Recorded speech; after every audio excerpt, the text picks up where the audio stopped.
Welcome to the Periphery. I'm Alan Elrod. We've been on a little bit of a break, but today we are back with Dr. Stephen L. Taylor doing something we're going to be doing a lot of this year, which is sitting down and talking with some of the authors in our 50 Takes on Democracy series. As you may have noticed at Pulaski, we are doing a project on subnational democracy. We've launched that as our first big project, and we're going to be doing a number of different things along those lines: research, publications, etc. And the idea is to get at the quality of life below the national level, but not just the quality of civic life, the kind of cultivation of the kind of political culture that sustains democracy, and also, right, the institutions. So, Dr. Stephen L. Taylor is a professor of political science and the dean of the College of Arts and Sciences at Troy University in Alabama. His areas of research include comparative democratic institutions and elections. And his most recent book that you can find is A Different Democracy, American Government in a 31-Country Perspective, which is available from Yale University Press. He also writes regularly at OutsideTheBeltway.com. I'm really excited to have Dr. Taylor here and his piece on Alabama, which is excellent, to kick off these conversations because as an Arkansan and also just as an observer of the South in general, there couldn't be a better place to start than the South. Stephen, your piece focuses especially on the issues of elections and representation. So you talk about competitiveness and representation issues. So I'm just going to let you go ahead and kick off by maybe giving listeners the big broad sweeps, and then we can dig into some of the points that you made. Thanks. I'm really happy to be here to discuss this today. So my approach to the piece and really my overall sort of observations about state politics and national politics in general is to kind of look at this question of what do we know about the electorate in terms of their actual partisan makeup, and then how well does the electoral system actually reflect that, right? So we get at least a rough idea, imperfect though it may be, but the best measure we can get, right, is we can look at certain statewide elections, most specifically for president, for Senate, and for the governor, and get a pretty good idea about what the rough partisan breakdown of the state is. And so we look at Alabama and we see that the rough partisan breakdown, depending on which elections you look at, and you can have an argument of whether it should be it's 60-40 Republican to Democrat, or if you want to get really sort of conservative and say it's 70-30, which I think would be a bit of an exaggeration. You find that we should have more Democratic elected officials in the state than we do. Now, and I say that not as a sort of normative preference, but simply as an empirical reality, right? That if the electoral system reflected voter preference better and in a more proportional fashion, that's what we would see, regardless of whether that's what one wants or doesn't want. Now, I would point out, right, as I do in the piece, that I think that when we look at Alabama democracy in a sort of generic sense, in the post-civil rights era, while we can certainly critique certain elements of, say, access to voter ID and what have you, especially in poorer parts of the state where access to, say, the driver's license office can be limited, the functionality is relatively decent, right? It's certainly an improvement over what it was previous. And I think that the overall outcome of the elections in the state are democratically reflective in the sense that this is a deeply Republican state. But as is the case in many other parts of the United States, the majority party is able to manipulate. Well, one, it's a natural outcome of the rules we use. And then the party is then further able through gerrymandering to manipulate the way districts are drawn. So if you look at the House delegation, there is only, while there should be between 2 and 3 Democratic seats, there's only 1. And we have a packed district that is the Democratic district that is not only encompassing an area of the state that was traditionally Black because of its linkages to plantation farming back during the antebellum period, and then also connecting that rural Black population with urban Black populations in Montgomery and in Birmingham. So you create this sort of mega Democratic district, and then you look at the Republican districts, so all the others are all left to be Republican districts. Likewise, if you look at the state house and the state senate, you see a ratio that does not reflect the state. It skews toward the majority party. Likewise, and I think another evidence of the problematic nature of these districts is that they're all highly non-competitive, right? None of these races are anywhere near competitive, and many of them are, in fact, basically uncontested. So, take District 7, which is the one that is the heavily Democratic district. Basically, was Representative Sewell running against a slate of other people who got less than 3% of the vote. And you can go down the list. I mean, I think the closest district in 20, I'm talking about the 2020. I don't have the 2022 numbers at my disposal. I just realized, but you look at 2020, and the most competitive district, which is what I discussed in the piece, was District 1 at a 28.83% gap. That's not exactly competitive. So, there just isn't, and it creates a downward pressure, I think, too, on party development, so that the Democratic Party continually sort of atrophies. So if you do look at the 2020 campaign, say for governor, the Democratic candidates were highly inexperienced, poor quality in the Democratic sense candidates. They just weren't going to attract votes. And especially when you're going to lose, it's hard to attract people to run. But in 2018, with a more high quality candidate, the Democrats were able to poll 40%, but in 2022, with the lower quality candidates, closer to 30%. So there's no incentive to even develop party competition, because you're going to lose. And part of it is, again, I would point out that at the gubernatorial level, it's because the state is heavily Republican, and that's just true, and that's the purest kind of representative force we have. But again, the legislature, I think, should be more reflective of the overall population. Really, yeah, I appreciated the angles you took. I think especially because I'm in Arkansas, and we are really, honestly, even a little bit redder than Alabama, right? We had a high quality candidate on the Democratic side in this last gubernatorial contest. Granted, he ran against a very high name recognition Republican, but still, Democrats pulled around 35%. But Arkansas has 4 congressional delegates, and the center of the state has some pretty blue places, and it's really just gerrymandering that has created a situation where Arkansas, which should probably have one, if you look at it, both in terms of the geography and in terms of the voter breakdown, right? One Democrat in the House, has none. But more broadly, I like you get essentially 2 kind of problems that people who are talking about electoral reform get at, right? Which is one of them is this issue of this institution itself, right? So the rules, whether or not, the gerrymandering, the voter ID laws, et cetera, which I think anybody who's concerned about democracy would say, well, we want these to encourage participation, not discourage participation.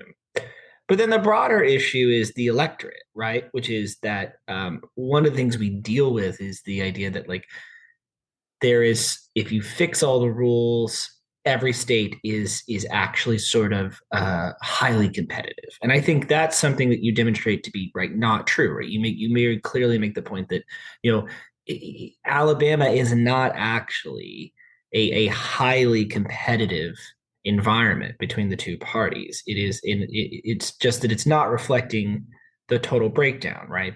And I think that's really important, because I think there are people in the United States, the more casual observers, or if you're kind of plugged into the partisan debate on this, where that lack of competitiveness is by itself a sign, right, that the Right. election system is broken. Whereas really what we're talking about is a bit of a sliding scale, right? We want it to be competitive in a way that reflects the realities on the ground in a given place. But there are places that may just never really be that competitive. Right. So I think that's an important point. I think it is kind of, I don't know, it's mushy at best in the national debate. I honestly, as you pointed about my background is mostly in comparative politics. So I think that it allows me to look at the United States a little more with, I don't know, less biased for or fresher eyes sometimes than sometimes folks that only look at the United States. Because when you just look at one country, your definition of what's normal and what's possible, I think it's limited. And I think I certainly think that the American political press in particular is captured by this very frequently. That they compare it only to what they have seen in the U.S. and don't understand that a lot of the dynamics that they observe are not quite what they think they are. I mean, even some of this, not to get off on contemporary national politics, but just watching even some of the coverage of this fight over the speakership in the U.S. House this week, I don't think a lot of folks don't understand how coalitions are built or what political parties do, but that's okay. But or why our parties are weak and why this is even possible, right? But anyway, I digress. I think that what you point to is not all. I guess I would say not all lack of competition is equal, right? I mean, some places are not competitive because they've been drawn in a way that really limits competition.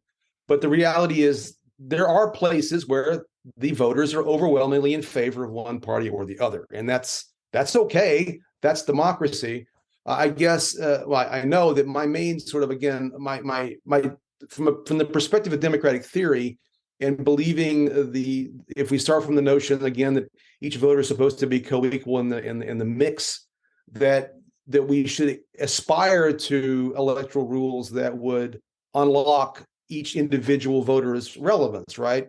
Because right now you can draw the lines, at least for legislative elections, that clearly dilute the significance of particular voters. So like you say about Arkansas, or whether we say about Alabama, we can say it about a variety of, we can say it about practically all the states. And there are some examples where the ratios are relatively reasonable, but in most places they're not, because we allow geography to overween the significance of voters. And there are ways to fix this. There are all kinds of ways to fix this. But it's the debate in the United States is not so much focused on really different ways to run elections. It's usually on trying to tinker with the current system on the assumption that, right, if you just had a neutral body drawing the lines, that would solve the problem. I mean, what people don't fully accept or understand, in my view, is that there's no such thing as a set of neutral lines. Those lines are always going to be biased to one degree or the other. The single-member districts are part of the problem. Now, to some degree, you can't fully escape it, because if we're still going to use states to elect senators, those are going to be single-member districts, although you could talk about more dramatic changes of that, but that's fantasy talk. I mean, really, all this may be fantasy talk, because it's very hard to get anyone to talk. Electoral reform, either people think you're talking voodoo or their eyes glaze over. I will say, right, you mentioned our book, A Different Democracy, which we noted in that book that one of the things that is interesting about American democracy is there really is a lack of debate about these issues. But I will say that in the last 5-ish years, I've been encouraged to see at least more discussion of these issues. I don't know that the debate's particularly sophisticated, but you do see higher level discussions about why the rules are producing what they produce, rather than just assuming that the voters are broken or the parties are broken. It's more complicated than that, right? So I actually think your competitive angle on this is also really interesting in light of your background as a comparativist, right? So I do want to dig into that. So we know that part of the problem, right, in the United States is even aside from sort of the whatever nefariousness of gerrymandering in some cases, is that American politics really is continuing to divide along these kinds of geographic lines, urban, rural, right, and shifts that frankly make it to where you don't really have to try that hard in some places to gerrymander. People are sorting themselves geographically. So I'm curious, as we have seen this conversation actually sort of emerge internationally, right? There are other sort of Western democracies where the urban rural split is occurring, right? Where these dynamics are emerging. I think it's actually because the goal of this, in some ways, when we talk about subnational democracy, is to bring, right, the way that people are living their lives, the way democratic institutions are functioning, the way representation works, the way democratic cultures operate at these very local levels, into the conversation in the way that we traditionally talk about democracy at the national level. So I think this is actually a perfect opportunity to ask sort of what, if we were to try to ask, could be done, is Mhm. being done, or is maybe even not being done in the same ways in other countries that are experiencing other sort of Western democracies where you do have a situation where people are sorting themselves in more sort of geographically restricted ways. Well, so yeah, I think I guess in a sort of way we will experience a bit of a longer term natural experiment about this. I would argue that the countries that have more proportional electoral systems will be able to weather this at least theoretically better over time because it will allow representation and parties and individual politicians to tap into various representational groups in the society, right? In the U.S., let me say it this way: it's like in the U.S., I think a major problem in our politics is that everything has to be binary, right? You really only have two choices, and maybe granted, as we say, in a competitive sense, where you live, you may really not even have that, but but I think fundamentally on the national scale, which then affects the states very directly, I think, because our politics are despite the local rhetoric, are quite nationalized. The parties in particular. Um, but I think that if you only have two choices, right? There's no representational safety valve for me to go and pick something slightly off the other two, right? I've got to double down on my affiliation with those two parties. I don't really have any choice. And again, I think that the speaker fight is a great example of this. That really the Democrats and Republicans have nowhere. They can't. There's nowhere else to go. So you've got this internal fight for the Republicans because they can't vote for a Democrat. The whole point of being a Republican is that that's who you're going to caucus with. That's who you're going to have leadership, affiliation with. And plus, in the U.S., because every individual member of government that has a partisan letter by their name is beholden to a primary electorate, not to anybody else, it narrows in a weird way, right? I'm rambling at this point, but let me try to refocus myself. And I think that the binary choice, combined with the fact that we select candidates through primaries, which we do in a way that is unique globally. Nobody does it the way we do it. Creates a weird sort of rigidity at the electoral level, at the general election level, but it's controlled by a small slice of the electorate in a way that allows the individual politician to appeal to a small group rather than to a broader group. So I think it exacerbates the representation problem, right? So you can take a particular member of Congress who, I'll take the one that comes to mind is, Lauren Boebert, a good example, but Marjorie Taylor Greene's a good example. Their district are going to the MTG's district is heavily Democratic. So let's stick with that. Republican, excuse me. We'll stick with that one because it's a southern state and it's also sort of really is overwhelmingly drawn that way. She's going to get reelected because the Republicans in that district are almost solely just going to vote Republican. That's what we do because you only have two choices. So all that she has to do is win the primary. As long as she wins the primary, she's in the House. Because her district, like your state, I think is a 70-30 district. Off the top of my head, I could be mistaken, but it's pretty close. So they're really even those so it's a good illustration of how even the general election is not competitive, so that all that matters is the primary, which most people don't pay attention to.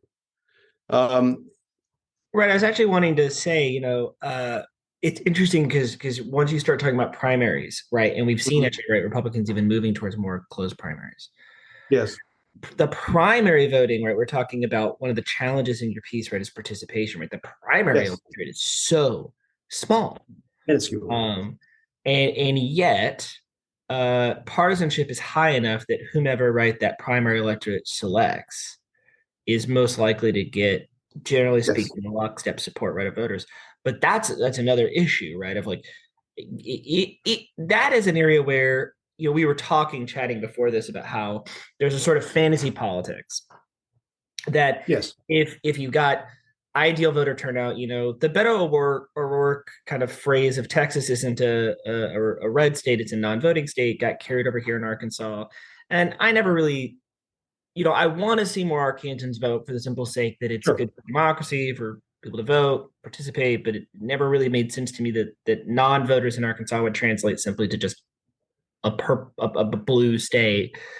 But I do actually think primaries are a situation where the lack of voter participation really does matter because you're getting the most sort of diehard, Yes. extremist kind of candidates. And that is a situation I assume, and this is where I'm curious about your insights on it. You probably wouldn't get quite those same types of candidates if you had broad public participation, even just broad participation among one party's voters in a closed primary, and rather than what we see sometimes, which is like 2% and 4% of the No, total electorate. it can be quite abysmal. I'll say this. So over the years, I have moved to a position where I think that while the irony is that primaries are theoretically more democratic because it allows broad participation with the selection of candidates, I think that it actually is detrimental to overall democratic representation. And in the following sense, I think that the role that parties are, one of the main roles parties are supposed to play, right, is the sort of shorthand for the group that supports the things that I support, right? So if I have this set of policy preferences, I would vote for this party. If I have this other set, I would vote for this set of blah, blah, blah. And I think that the American primary process, which is extremely porous in terms of the capacity of office-seeking politicians to insert themselves into the political process, is so porous that it detracts from the creation of third parties, right? So if I'm a libertarian-leaning individual, like say Rand Paul or his father Ron Paul, if I run as a libertarian, I'm going to lose election every time. But if I win the Republican primary in my state or district with a relatively small slice of the electorate, then I'm a Republican who is probably going to win election because my district or state is heavily Republican. And this also applies to these what one might refer to as the more QAnon-esque members of the GOP, like Lauren Boebert or Marjorie Taylor Greene and others we can name, or a lot again these quote unquote rebels in the House right now. They can win their primaries because the cost of entry is so low, and then they capture a very valuable commodity, which is the label of a major party. So whether we're talking about the Tea Party movement in a decade ago, or this more whatever you want to call this populist impulse in the Republican Party now, in other countries, if they were going to run for office, they would have to form their own parties. But they don't have to in the United States. They can just capture a slice and then become embedded because incumbents get renominated unless they do something really outrageously stupid that makes their primary voters mad, and then they get reelected, and we perpetuate. Now, Boebert came close to losing, so there clearly is a breaking point even in a heavily Republican district. But nonetheless, the pressure, the pathway is quite easy, right? You contrast that, say, with the UK, just by way of example, when a group of members of parliament would not vote with Boris Johnson on Brexit, he was able to kick them out of the party, and they could no longer be conservatives. They couldn't run as conservatives, so their political career was over with, unless they want to go third party, which can be very difficult because Britain has a similar system to ours, although it's more doable there for various reasons. So I think that I think the primary system is part of this whole conversation in a way that we often don't really acknowledge in the United States. We think of it as sort of this sort of sub-election, but it really is part of the structure. And it limits, therefore, the capacity for voters to understand what the D means or what the R means, and can transform the party rather quickly. Again, to get national, I mean, if the Republican Party as an institution were picking candidates in 2016, they would not have picked Donald Trump. He was not, he was not a mainline Republican. In fact, there was a lot of disgruntlement until he had enough delegates to be nominated. But that's helped transform that party because the cost of entry was so low, relatively speaking. So I think that this then creates further problems when, as you say, you have non-competitive districts, and then whoever won the nomination wins, and they win with relatively small support. Well, I think it's interesting on this line, right, to talk a little bit about where there are some bright spots, right, to bring another A state into the equation, right? Alaska's ranked choice system sort of saw the similar dynamic, right, of in almost any other system we would think someone like Sarah Palin, right, in a state like Arkansas or Alabama, probably would have been able to win that race, right?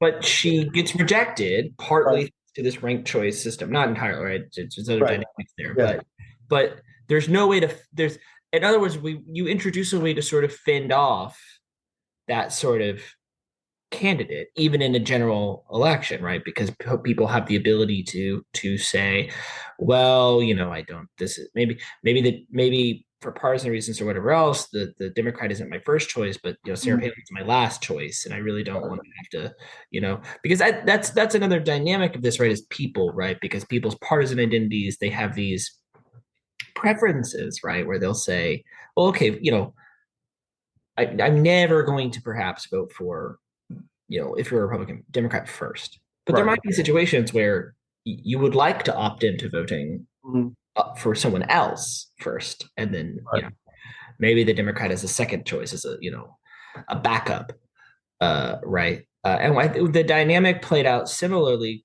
I'm going to this because of your comparative background, right? Sure. But, and I assume you have some thoughts on it, which is right what we saw in Australia earlier this year, right? Which is part of the reason why Labor took power, right? Is these so-called teal sort of climate change focused independents, right, in the Australian cities, toppling sort of your more. And we have a little bit less of this in the U.S., right, than we used to, but toppling your kind of more sort of the sort of center right, wealthy but sort of socially conscious constituencies that the Australian Liberal Party, which is their center right party, right, still sort of held, right, but they basically managed to cut through that, and that's largely thanks to Australia having the transferable vote. And so I guess what this raises is there any I mean, obviously Alabama is its own kind of can of worms, and you and I both know the tradition in the South of reforms tend to usually work in the direction of suppressing expression rather than expanding it. But is there any kind of optimism for the possibility, right, of being able to dabble a little at the state level in the ways that places like Alaska have with these systems that allow for lack of a better phrase, I think, kind of letting a little steam off on the valve of the two-party system.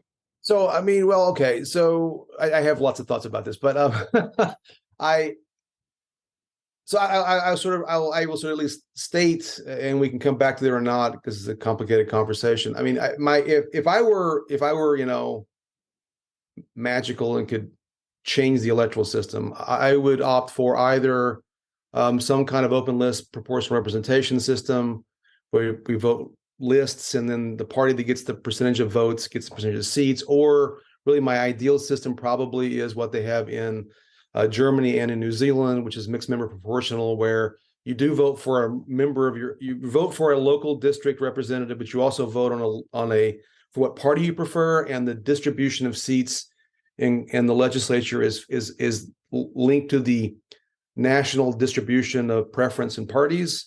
So you end up But this typically. is the right. This is the classic. I think every single comparativist I know Yes, does yes, Germany and New yeah, Zealand. sure. They're sort of And famous. we all love that. So, but okay. So having said that, I will say my positive, the positive thing that I will say about uh,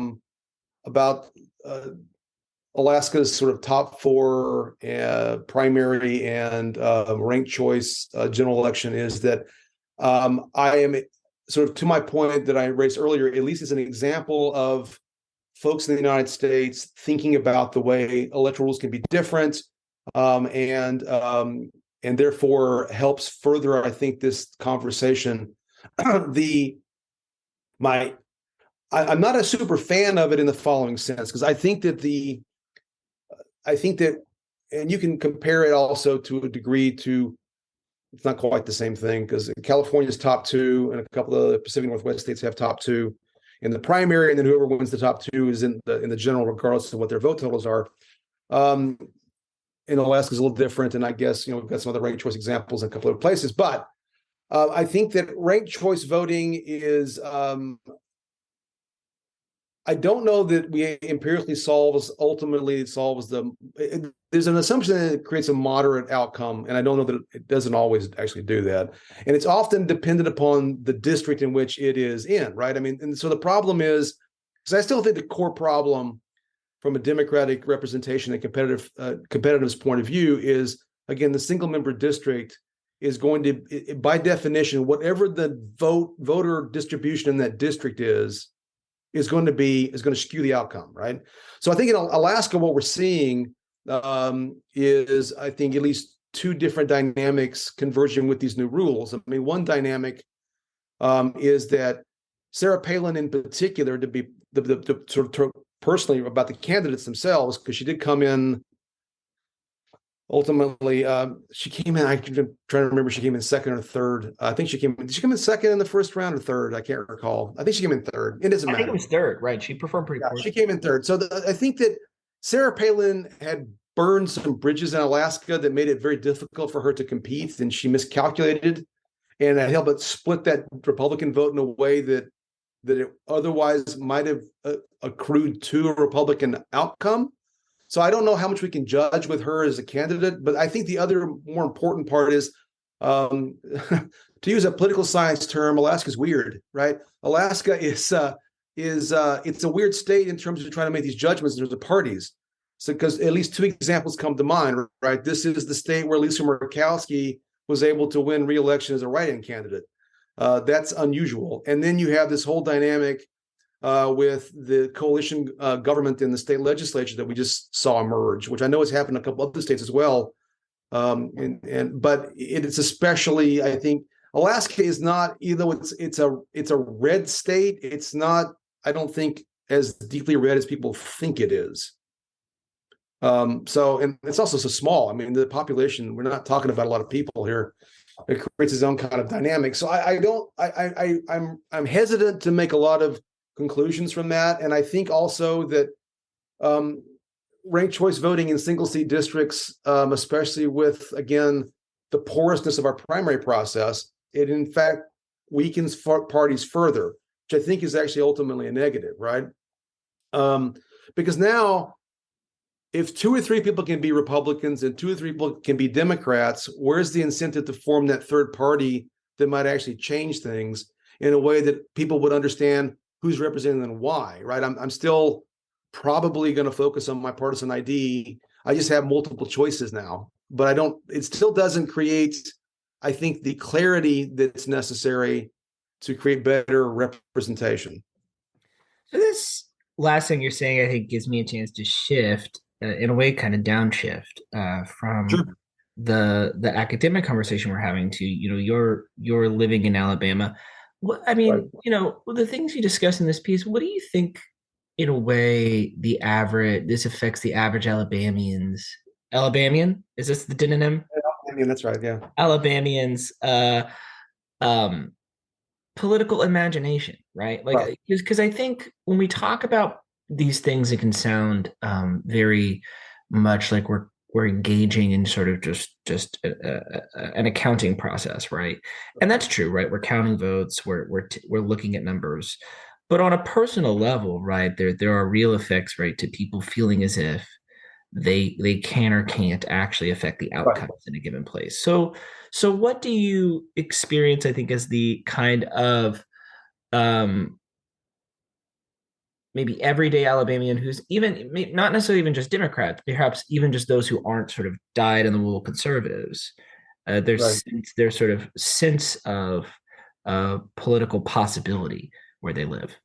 Right. So I would. I mean, this is in some ways an intuition and maybe a hypothesis. And I certainly can't prove it, but I firmly believe that the the lack of competitiveness, which then results in a lack of representation or representativeness in the system in Alabama, which I think is extrapolatable to the whole country, leads to an increased feeling of poor performance by government. I think that people, so I think what people think, I think in general, they think, well, we have elections, people were elected, the system kind of works, founding fathers, constitution's all great. And so whatever failings that take place are because politicians are corrupt or they lie or something along those lines. And I really think that what happens is um, people have vague ideas about really how government works anyway. They vote their party, then the incentives, because I think incentives are what's key in all this, right? What incentives does a system create? So, and I think that the incentives that these systems create are for politicians to gain office and do whatever it is to get reelected, which is often not necessarily engaging in policy performance, right? It may be performative, it may be other issues. I'm not saying that they don't care, but I think there's evidence that in many cases that I'll put it this way. I don't know that we have created a system that really rewards success as much as we just rewards maintaining the status quo. And so it's hard for voters to really know that what they're voting for translates into outcomes. I think that's generically a pathology of our politics, both state level and nationally, right? So that in other words, if the outcomes are all going to be roughly the same, really, no matter what we do, then what's the incentive of the legislature to really change much of anything? And then I think if we're going to sort of also shift it to sort of this linkage between national politics and state politics, I think that it helps provide a long-term issue in Alabama, and I think it's a long-term issue in Southern politics, which is whatever works is because we did it good, and whatever doesn't work is because Washington screwed it up. And so this, I talk even at the beginning of the piece about some of the rhetoric from Governor Ivey in her reelection campaign in 2022. I was struck by although it wasn't surprising, right? The anti-Washington rhetoric is always very evident in our elections. And then really so much of even not just Governor Ivey's campaign, but her challengers, it's really the rhetoric is mostly about national politics. It's not about, it's about things like the border, which, will shock no one to know that the Mexican border has no touching on Alabama. Now, not that immigration isn't significant to the state, it is, because there are, migrant workers that come work in agriculture in the state. But, and in fact, when we attempted a couple years ago to make it more difficult to be an immigrant in Alabama, our agricultural sector suffered. So it's, there are connectivities without any doubt. But I mean, it's all about, the rhetoric is predominantly about leave Alabama alone. We're awesome. You stink. And whatever you do is damaging us. When in fact, right, the reality is that we could use some federal money for highways and things of, if you forget the more controversial issues like Medicare for all and all that jazz, or Medicaid expansion, just highways. We could use more money for highways, but because back in the day, when we had earmarks, we got more money for that stuff, right, than we get now. And of course, we as is Arkansas, and as is true, I think most southern states, we are net importers of federal dollars, right? We bring more federal dollars in than we pay, but we don't talk like that because that would be unfortunate, I guess, to admit. And I'm really glad that you hit so much in the piece and even just now on this anti-Washington rhetoric, because so much of what we're trying to do, right, with the subnational project and with the 50 Take series is get at, yeah, obviously federal dollars are a huge part Mhm. of what government actually means, right? But there's also this critical way in which a lot of people's day-to-day democratic and civic life is shaped significantly more by these institutions at the state and even the local level, right? Oh Sheriff's yeah, offices, county clerks, local criminal justice systems, state departments, et cetera, right? And so that kind of default to, if the way I'm experiencing government is bad, it's because Washington stinks, also just yeah, lets all these institutions off the hook in a yes, way. Like, you're not actually talking about what's making you miserable, because you're the blame's being shifted. And I love the immigration comment. I wrote a piece for the Arkansas Advocate making this same kind of thing, along a broader argument about back in the summer about Sarah Huckabee Sanders' campaign, sort of saying, well, she's talking about immigration a lot for someone who wants to be governor of a state that doesn't have a border. And that also just doesn't like have a big problem, right? I mean, we're obviously it's not like there's no people who are coming into Arkansas, who have entered the country illegally. That it's obviously that does happen, but it's not the most pressing issue to the state. But that nationalization, right, of, if you feel like the democracy you are living in is of a lesser quality than it used to be, and that's a whole separate conversation. But if you right, feel that way, right, if you feel like you're living in a lower quality, that's Washington's fault. Not these places that are actually much more proximate to you, not these places that are actually on a more day-to-day basis, right, shaping your life, not these institutions you're actually interacting with, right? The local places where you actually have to go and file papers or deal with people and the people you elect who work with. No, if you feel like democracy is bad, it's not their fault, right? Even though in a lot of ways, right, it absolutely is. right. That's right. No, there. I think there's. I mean, this is just a long-term uh, political science observation, right? That people they don't understand really what government does, and then they don't understand the differentiation between state, local, and federal government. And another thing that I've come to a conclusion that when I was a young man, I thought, that's great. We vote for everything. It's democratic. But the reality is we don't know what we're voting for. And I think in some ways it creates more cynicism and lack of connectivity. It should, in theory, right? If I'm voting for, I don't know if you do this in Arkansas, but in Alabama, we vote for county coroner. So the coroner is an elected official, which I find hilarious but you can have absolutely no qualifications. In fact, I was talking to someone in they made a criminal justice faculty. We were talking about an example Is it a of partisan race in Alabama? Is it? yes, yes, It's very important that we have strong conservative sure. values for how we Oh, assess. but like there was a guy there was one county where everyone was being recorded as having died of cardiac arrest because someone went to a seminar and found out, well, you're dead when your heart stops. So, well, there you go. It kind of yeah. So, but we vote for things, and would tell my students, look, I've been a political junkie my entire life. I have a PhD in political science. I don't know who I should vote for some low level, judicial position. I don't accept. Again, you default to the party level, right? But what else do you have to go on? That's a signaling device. It's the only one that you have. Another fascinating thing to watch in Alabama that I've watched, which you may have watched in Arkansas, depending on how long you've been there. But I'm originally from Texas, and then having lived here for going on 25 years now, I've watched the shift in these states from being solidly Democratic to being solidly Republican. So, like when I first moved to Alabama, the state was at the state level was engaged in, but had not completed the shift to Republican. In fact, that we had at least one more Democratic mayor governor after I moved here. And the legislature, I don't think fully went Republican until well into the 2000s. But I forget the exact year that both chambers went Republican. But you can look at the down ballots. It's all this sort of trickle down, right? It starts at president over time, and then it trickles down to the Senate and governor.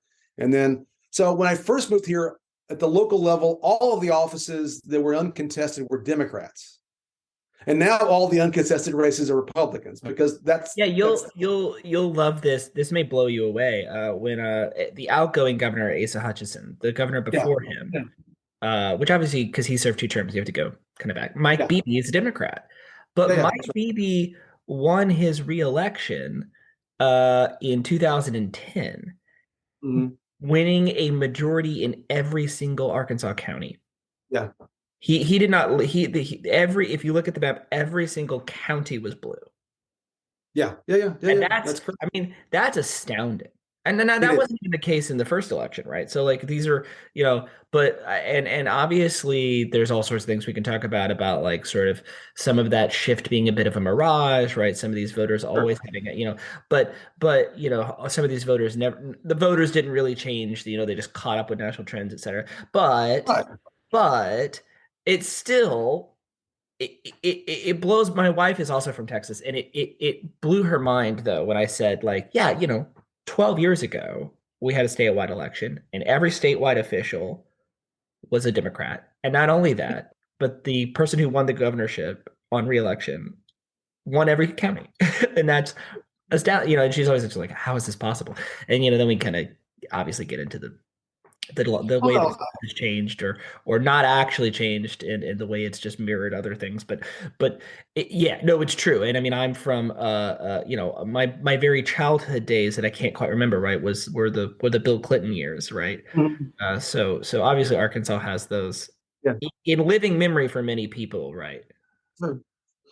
No, that's exactly right. So I mean, I wrote a couple pieces for the blog that you mentioned outside the Beltway. I don't know. Over time, I've written a couple pieces trying to explain the shifts, right? Because people don't, it gets lost. That the reason, and this is also relates to what I said earlier about the American political press just seem to only understand and focus on what they think they understand about American history. But it's like prior to the Republican Revolution in '94, you can't look at the party system in the House and say it's the same as the party system now, right? Because that was the Democrats from the New Deal era Democrats for multiple decades are this coalition, broad coalition that includes all these the Southern conservatives who are all Democrats, all of them, right? Richard Shelby, who just retired this week from the U.S. Senate, was originally elected in the '80s as a Democrat, and then had a press conference and changed parties after when it became more convenient to be Republican in this state. And you can watch and you look at different. You're right, because different states are interesting because it doesn't all filter the same. Some of them take longer than others, and some of these changes really don't take place until around 2010, to where the entire trifecta, right, of governor and 2 chambers of the House and Senate are all Republican in the U.S. Senate seat. So you can sort of see it though. It's quite fascinating, and I don't know that we fully understand that what we're experiencing right now, and it's partially because, or significantly because of the shift in the South, right? That what we're experiencing at the national level is the consequences of our governing institutions with a rigid two-party system, and it doesn't work the way we thought it would work. I think you can, Yeah. and also I think because though to bring it back to the primary thing, because the parties can change without changing, if you know what I mean. So you can be the parties can evolve without this kind of competitive pressure that should cause evolution, right? Evolution of party systems should come about because one group says, I can't stay in your group anymore because we disagree. Right. So I break off.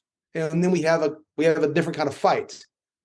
There's no need to break off, right? You can stay within I can stay, it's kind of like because these two brands, right? There's the Marvel Cinematic Universe and the DC Cinematic Universe, and I can just stay.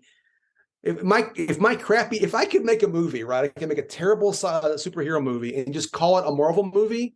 I would do that, but Marvel would sue me for doing that, right? But that's not the way it works in our parties. I can claim this popular label without ever having proven anything about my fidelity or connectivity to the party. Well, this is something that comes up for me all the time now when I talk and think about the South in particular. and frankly, I imagine will come up in every one of these sort of 50 takes conversations with someone who is either writing about a southern state or hails or has hailed at some point from a southern state that I think hits on what you're talking about, which is we saw this shift, but in reality, when we're talking about the local level, Yeah. something that I think is true down here is a certain amount of democratic political culture just never took root. Even Right. when it was the other way, when it was the Democratic Party, That's the right. South is a place where local officials have tended to rule like sort of petty lords. Yes. Yes. Uh, and it was true when it was the Democratic Party, and the labels have shifted. That's But a right. lot of the actual sort of sinews of political power have not really changed at all. That's right. And a lot of the way that people expect local political power to operate hasn't really changed, right? People's expectations haven't shifted all that much, particularly right in the rural South. That's right. Oh, that's right. But you're absolutely correct, right? You observe the political functioning of a given small town or rural county, and it's not that different now than it was 25 years ago. It's just the labels have shifted, right? Because again, if I was an aspiring politician in Pike County, which is where Troy University is located, and I was an aspiring politician in certainly in 1988, but maybe even 1998, I definitely would have been a Democrat in 88. I could be as conservative as the day is long. I could be a deacon at the First Baptist Church, and I could, whatever you want to pick, but I'm going to be a Democrat in 88. 98, if I'm a rebel who thinks I can exploit some changing circumstances, I'm forward thinking, I might shift to R at that point, but I may still be a D at that point. By 2008, I'm going to be an R, and by 18, forget it. D's are like, forget it. There must be communists. So it is, but it's the same people. It's the same group probably of local elites who are able to access political power, and it doesn't change the way things are governed very much. So you don't have, sort of to the overall point of this conversation, right? You don't have the dynamic forces that democracy is supposed to create, which is competition over policy proposals, and whoever is able to perform should therefore win more votes. You don't see it at all at the local level for the most part, and even at the state level, because again, I think partially because of political culture broadly defined or partisan affiliation, but also because again, the rules don't allow for you to compete. It just doesn't. It's because of the distribution of just the way the voters are distributed. Absolutely. And we've talked a bit about the institutional reforms that might facilitate that competition. But I'm also curious how you think about just the culture of competition, right? Because I think that matters down here, right? I think the South has just never been a place outside of a few little pockets of intense political competition. And there are the couple Southern states that have been a little more competitive than the others, right? But in most places, like you said, both at the state and the local level, it's typically been uh, not that competitive. One party rule has always been the way we did things That's down. right. That's right. And that doesn't that right, we've talked a lot, I think, about the structural reforms, the problems with, say, first past the post, the problems with single member districts. But there's also, I think, a broader cultural problem presented because people down here just kind of like that's just the norm. You just sort of get used to it. And obviously, that can have really deleterious effects on people's sense of civic life and value and participation. Absolutely. So, I mean, I'm trying. There's so many places to go. I'm trying to think where to start. I mean, part of it. I mean, unfortunately, I think a lot of the things that come to mind, which I've already mentioned some of, are almost fantasies in the sense that I don't know that we can ever achieve them. I think that realistically, so the kinds of what are like doable reforms that might make a difference. I think that one which is not state level but would affect states is I think that we need to expand the size of the U.S. House of Representatives. It is too small for the population, right? Um, we haven't expanded the size, which is just shocking to me still. It's been over 100 years since we changed the size of the house. We had like 92 million people in the United States when we set this house at 435. And now we have 330-ish. It doesn't make any sense. That would help free up some of the problem.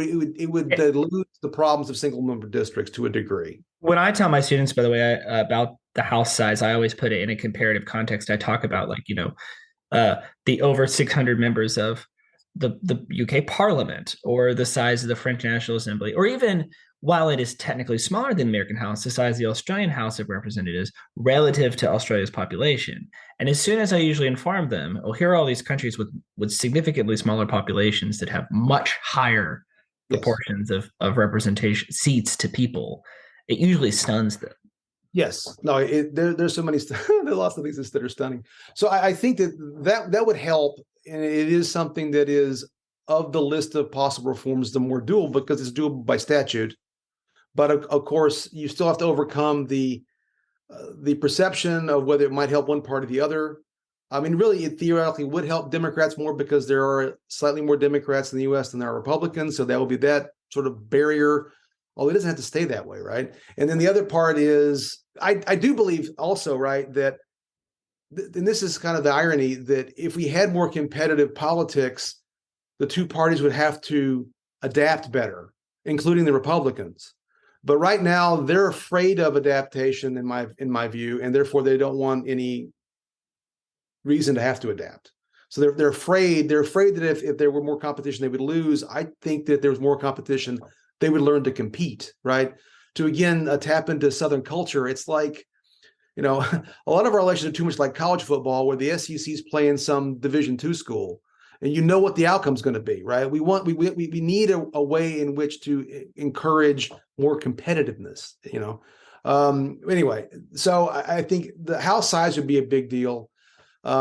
Again, in my fantasies, I would want some kind of at least modest proportional representation for House elections, but that's also doable via statute, in my view. But it would be convincing people of doing that would be very difficult. Now, I certainly would prefer there to be, if we have to stick with what we have, and this is not a great fix, I would at least like to see a more neutral way of drawing district boundaries that would with an eye toward them being more proportional to the overall state's partisan breakdown. But you can't even guarantee that over time, right? I mean, that's fraught, but it would be an improvement.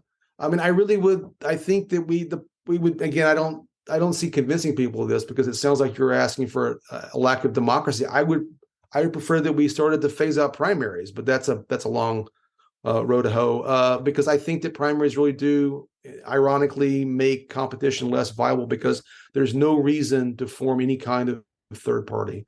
I think when you look at even countries like the UK or India or Canada that have single seat districts with plurality winners, you have multiple parties, because there's an incentive, because of regionalization issues, but also just because of competition issues, to form third parties. We have no such incentive at all. Anyway, so those are things that I would like to see, but I'm not super optimistic about it. I can explore more fantastical possibilities, but I mean that those are things that come to mind immediately. No, well, this has been a really good conversation, and I know also that you have a hard out here at 11. I would say that one thing I do want to do before you go is a kind of tradition on the podcast, even though it's been a bit since we've recorded an episode, which is I like to ask people, since we try to focus at Pulaski, all these places sort of away from main centers, is if you had a place, and it could be, it can be a restaurant, it could be a cool historical site, it could be a movie theater you love, it could be a hiking trail, whatever it is, in your neck of the woods that Yes. is maybe a little bit I don't know about unknown, but if somebody was Right. coming through and you were like, you got to check it out, what would you suggest? Okay, so two places come to mind. One, Alabama. I will say Alabama is a beautiful state, and it's not a state that people necessarily go out of the way to come see, but it's a great place to come visit. There's a lot of natural beauty. So one place that I would recommend is Mount Cheaha State Park, which is more in the north eastern part of the state. It's the highest point in the state. It's also part of the Talladega National Forest.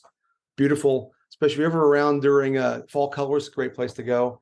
And then if you're in the Montgomery area, I would highly recommend the National Monument for Peace and Reconciliation, which is a relatively new monument by the I'm blanking on the name, the National Justice Initiative, but I think that may not be quite right.